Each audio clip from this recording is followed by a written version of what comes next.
Welcome to The Explainer. Let's dive right in, because today we're tackling a feeling I'm pretty sure almost all of us know way too well. Listen closely to this first point, all right?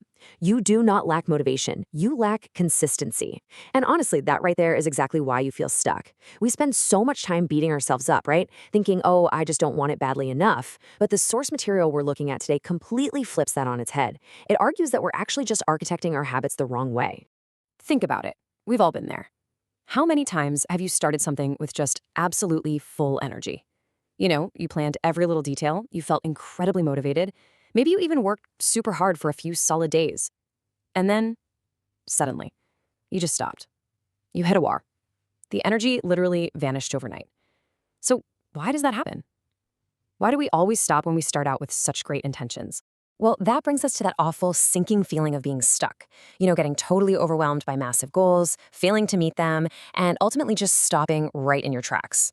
Now, the absolutely crucial point here is this. You didn't stop because you didn't care. Actually, you stopped because you just couldn't keep going. Relying on unstable motivation leaves you entirely stuck. When your progress depends 100% on how you happen to feel on any given morning, you're basically building a house on a seriously shaky foundation. So this brings us to the core conflict. Motivation versus consistency. The hard truth is, consistency is not about motivation at all. Motivation comes and goes. It's a fleeting roller coaster. Some days you wake up feeling like you can conquer the world, and other days you don't feel like doing anything at all. If you only put in the work when you feel like it, your progress is always going to be unstable. Consistency, on the other hand, is about reliable, brick-by-brick stability. It is all about daily discipline. Here's the realization that literally changes everything. Motivation is just a feeling. It's an emotion, and emotions change like the weather, right?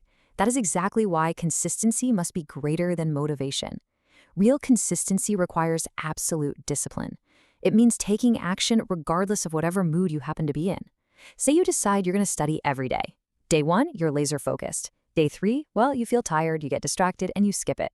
Skipping one day easily turns into 3, and suddenly you feel like a total failure. But you have to realize, this isn't a flaw in your character, it's just a flaw in your approach. Let's see how this builds into what our source calls the motivation trap. A massive reason you can't stay consistent is simply because you set completely unrealistic goals right out of the gate. You tell yourself, I'm going to study 5 hours every single day, or I'm going to wake up at 5 a.m. daily and run a marathon. Sure, it sounds super powerful, but your brain actually actively resists massive sudden changes. So what happens? You inevitably fail once, and because that goal was so impossibly huge, that single failure makes you feel incredibly discouraged, and you just give up entirely. Okay, so how do we fix this? What's the antidote here? It is a system. This definition is absolutely vital. A system is the structure that supports you when motivation disappears. I really want to emphasize that word system. When you abandon the gym or you stop studying, I want you to reassure yourself, it isn't laziness. It is merely the lack of a supporting structure. You desperately need a framework that carries you forward on the days you simply do not want to do the work.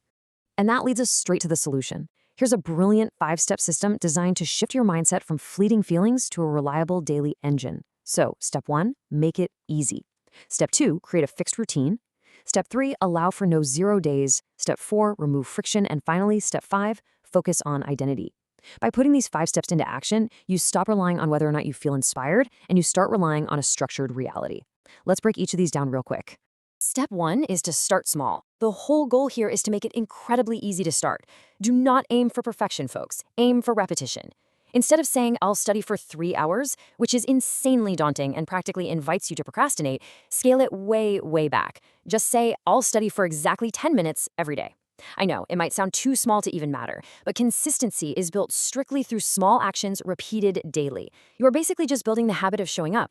Moving on to step 2, fixed routine. You must decide on a specific time and a specific place for your work. For example, every day at exactly 7 p.m., I sit at my desk and I study. Why does this matter so much? Because when something becomes an established routine, your brain literally stops negotiating with you. You don't have to spend precious mental energy deciding if you will work or when you'll do it. The decision is already made. The time arrives and the system just takes over. Now, this brings us to step 3, which is honestly one of the most powerful concepts here. No 0 days. The rule is super simple. Even on your absolute worst days, when you have zero motivation, you do something small. You read just one page. You do just one single push-up. You complete one tiny task. Why? Because you absolutely must protect that chain of consistency. Once you break the chain completely and have a 0 day, the mental friction required to restart is immense. A tiny 1-minute effort keeps the momentum alive. Step 4 is all about managing your environment. Remove friction. You need to make starting practically effortless. If you want to study, leave your books open on your desk the night before. If you want to work out, lay your gym clothes out right next to your bed. The easier it is to physically transition into the task, the more likely you'll actually stay consistent. You're basically removing all those tiny physical barriers that your brain uses as excuses when motivation is running low. Let your environment do the heavy lifting for you. Finally, we hit step 5. And this is the ultimate transformation, really. It's about focusing on identity, not just checking off goals. You have to stop thinking, I want to study more. Instead, you have to start thinking, I am someone who studies daily. It's a subtle but massive shift in how you see yourself. When your self-image changes to match your desired habit, your actions naturally start aligning with that true identity. You just naturally act in accordance with who you believe you are. The absolute crucial point of this entire philosophy is summarized perfectly in the source material. Successful people are not more motivated than you. They are just more consistent. Really let that sink in for a second. They don't have some magical well of endless energy. They just show up. They show up even when they don't feel like it. They show up when it's raining, when they're exhausted, when it's totally imperfect. Success doesn't come from doing things flawlessly every single time. It comes from doing them repeatedly, backed by a rock-solid system. So I'm going to leave you with this final challenge. What small step will you take today to build your system? Stop waiting for the perfect mood. Stop waiting for some magical surge of motivation that honestly might never come. Build your structure, start small, show up every single day, even if it's messy and imperfect. Because true consistency isn't a feeling, it is an architecture.